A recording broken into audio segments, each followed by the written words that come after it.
a member of the Armed Services and Homeland Security committees. He's also a member of the select committee, on the strategic competition between the U.S. and the CCP. Congressman, a lot to get into with you, but first I want to get you just your initial reaction to, fresh off the heels of Secretary Blinken going to China, now Secretary Yellen.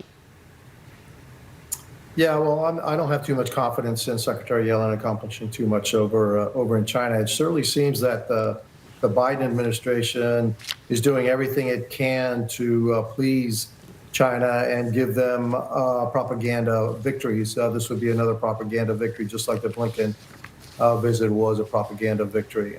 So I don't expect much coming out of this trip. Okay, so they don't expect to meet with Xi Jinping. The talking points we've gotten so far from Treasury simply says that she's going over there to just, have talks about our relationship, which, has been deteriorating, right?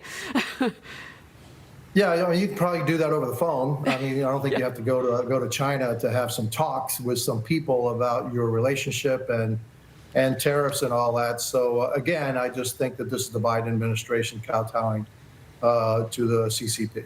All right, well, let's stay on the issue of China with you. The Defense Department reportedly updating its guidelines for advising and working with Hollywood films, declaring it won't work with movies that have been altered due to Chinese censorship demands. And this comes as the Justice Department argues that a new Florida law, which restricts Chinese land ownership near U.S. military bases and major infrastructure, is, quote, unconstitutional. Congressman, how does this administration really feel about China?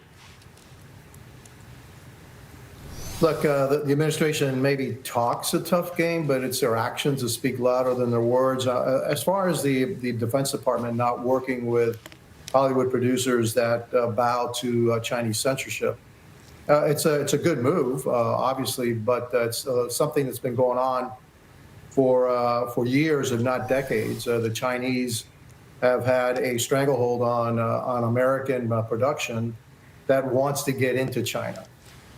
So they have to go through the Chinese censors, and anything that's deemed to be inappropriate needs to be taken out, or that movie won't be seen in China. And by the way, there's only a handful of American movies that are actually seen in China. So there's this great competition among U.S. producers to be able to get into that market. And for many years, the Chinese have been very successful at censoring American productions that were seen in China. And Hollywood has done nothing for years but kowtow to the Chinese market because they see dollar signs. Hollywood is a business, no matter what they say about human rights or anything else, that when it comes down to the dollars and cents, China matters, and they have no problem altering huge films like Top Gun Maverick so they can show it in China. It's ridiculous. You know what's interesting is that these are U.S. productions that have absolutely no problem in criticizing the United States. Exactly. But they have big problems in criticizing anything Chinese or the Chinese Communist Party. That is the height of hypocrisy. Yeah. And so we've a couple of months ago we spoke to some producers in Hollywood.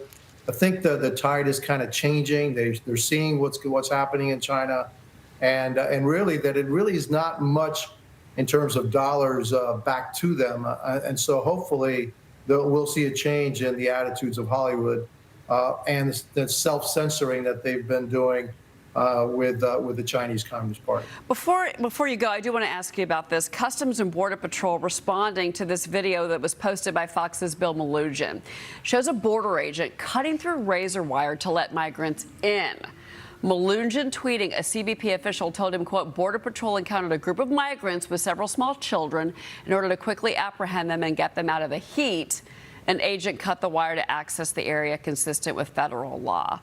Certainly the health and wellness of those children and those families was important, Congressman, but this just shows you how desperate the border continues to be, especially in the middle of a summer heat wave.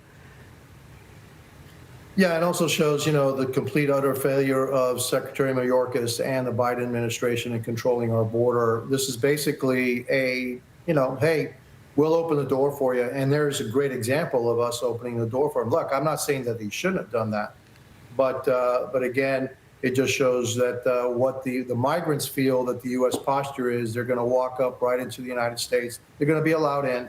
And the Biden administration is just busy trying to process the migrants, not trying to stop this illegal flow that we have in the United States. That's coupled with this huge increase in deadly drugs such as fentanyl, produced in China and then manufactured here or manufactured by the cartels and then introduced into the United States to kill tens of thousands of Americans. It's an insane policy, but they continue to do it.